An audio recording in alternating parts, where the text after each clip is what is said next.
here. I haven't taken her out in a little bit of time, so I'm actually gonna shoot, hopefully we could shoot a prank today, but I actually want to talk about something serious with you guys, so that's how we're starting now. So stay tuned, get ready.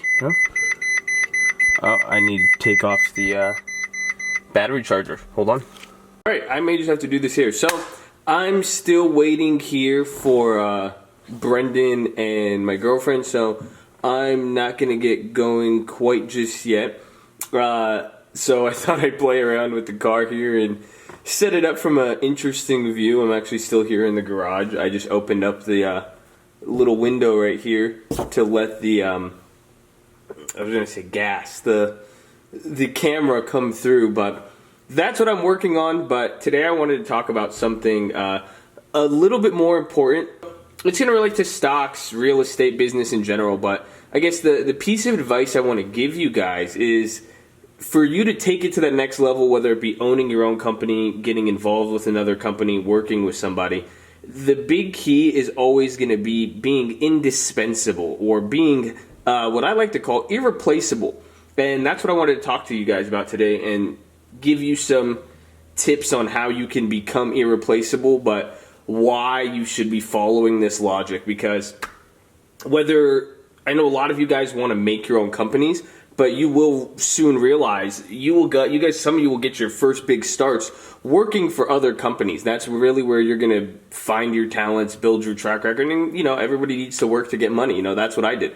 And how I did that was going about providing value for companies, and how I handle myself, how I portray myself, all the way down to the skills and abilities I have. Those are what helps me become irreplaceable.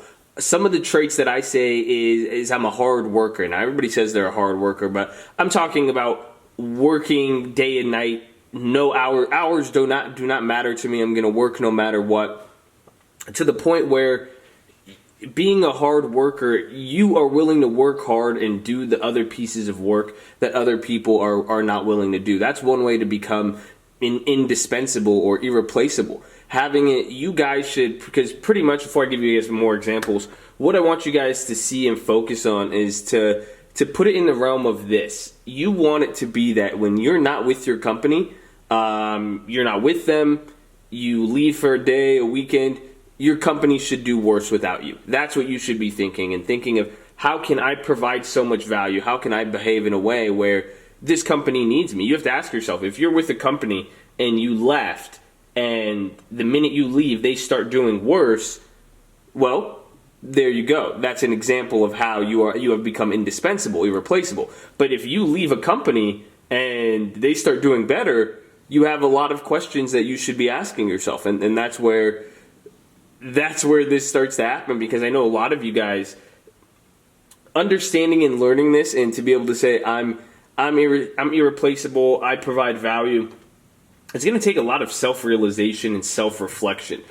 The ability to look at yourself and say, you know what, I'm not doing good in this area. I'm lazy. I suck. I'm not good. A lot of you guys can't do that yet. And now this is one of those problems, because I know many people that I've worked with in the past, that I've seen them with how they've behaved at their companies. These guys would leave their companies and their company would do better. So you got to think, that means that you were holding that company back and you weren't really providing value. It sucks and it's hard to say at times, but that is the truth, and that's something that you guys need to be able to address to yourself. So that's one aspect of it, okay?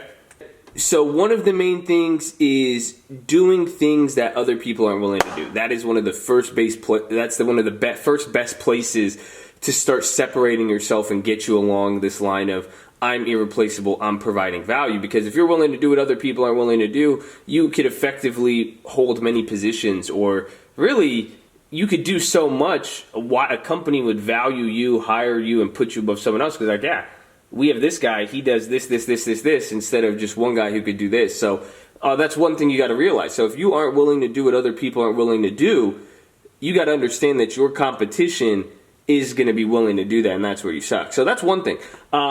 I guess number two, and then another thing I'd want to talk about is how you become irreplaceable, but to the level where one trait that I see in people that shows like, wow, this person is valuable, like this person is great for a company, is the people who can bring up solutions to problems. So a lot of people, it's easy to come with a problem, say, hey, this isn't working, this isn't good. Think about this. You go to your boss and you say, man, boss, like, the company sucks, this lady's not paying in time, we're never going to get clients, the leads are crap, everything's falling apart, the economy's like this. You could come up with a reason for everything as to why it's not working. That's not going to get you promoted. That's not going to look good in the eyes of the CEO. And honestly, if I had some, I'd probably want to fire you. And as harsh as it sounds, because think about it, there's the person who does that versus the person who says, hey, okay, so here are our problems. Obviously, we have this demographic is not paying us. We are having issues collecting here. So I figured since we are having issues here, we're going to create an incentivized program to bring these people to pay. Our leads are crap here. So what I've did was tweak it up a little bit and start finding leads outside and find places where we could get leads 10 times cheaper, etc., etc.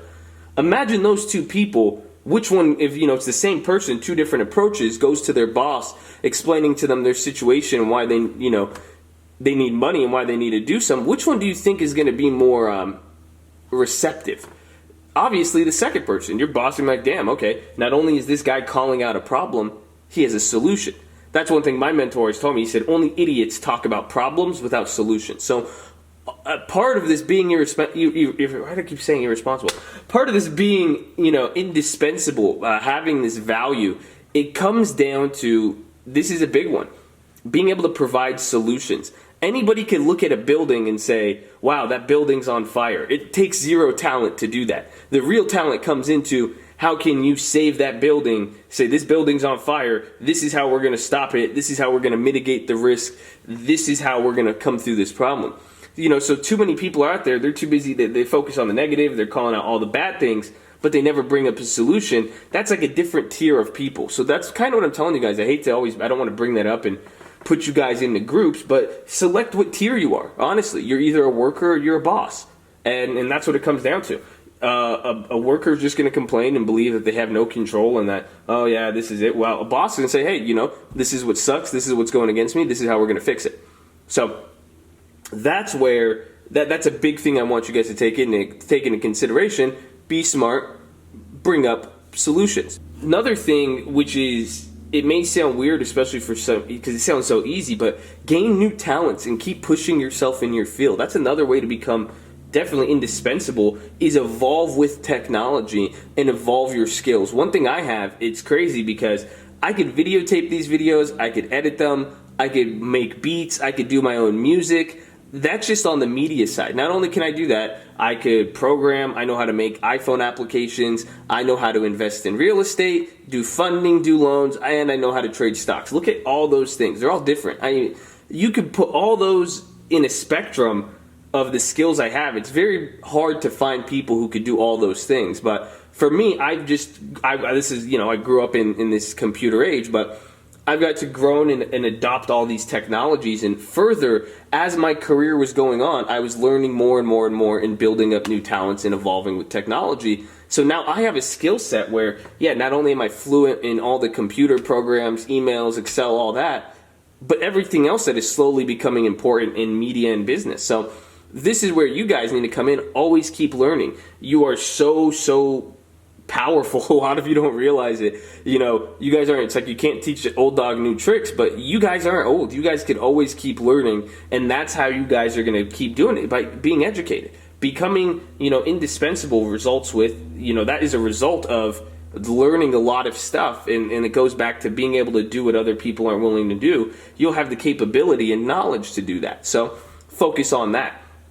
Now, that is one of the biggest ones, because especially with stocks, you guys are going to see, always be learning. If you are ever in the same place or know the same amount of information as you did 12 months, 1 year ago, you're fucking up. You can't be doing that. That's unacceptable. So in this case, you really need to start learning more and tacking on to what you already know.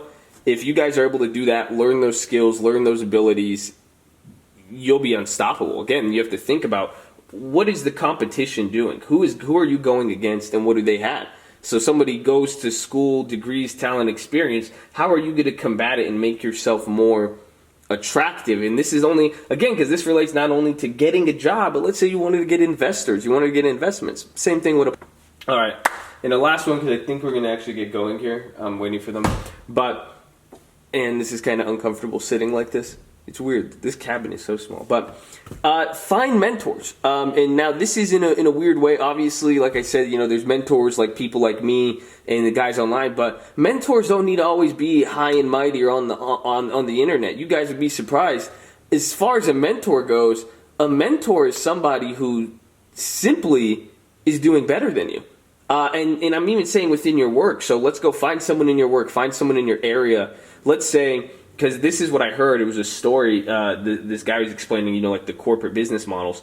And he was explaining how one day he asked the employees, they said, how many of you know the top 5 salesmen in this company? And every single person raised their hands. They knew exactly who the top 5 salesmen were. Then the next question was, how many of you guys have taken one of those top 5 salesmen out to lunch or dinner to discuss with them what they're doing so well that got him to the place? Nobody raised their hand. Point is, nobody was talking to these guys. They were doing the best, and they had a way of doing something. They were walking down a path, and they're successfully doing it. Yet nobody was coming up to them and asking them. They knew about them, but nobody talked to them. So that's what I'd recommend. This is kind of goes into the networking. You guys see people. I could give you advice, and my mentorship course, these YouTube videos. These are going to be here for you. You guys need me every day. I'm here for you. But in a sense, every single one of you is walking a different path of life, and the big part you guys are going to need to work on is networking and finding mentors or people who've walked the path you've already been on in different areas. So if you work in automotive, you work in sales, you work in industry, whatever it may be, you go find your employees who are doing just as good as you, but not just as good, but doing better than you, and talk to them, discuss with them, start, mining for information and getting that. But that's what I'll say with it. I'm going to get going here. I'll leave you guys with that. Hopefully this was straight to the point. I don't think it was. What am I saying? Anyways, love you guys. Stay at school. See you soon.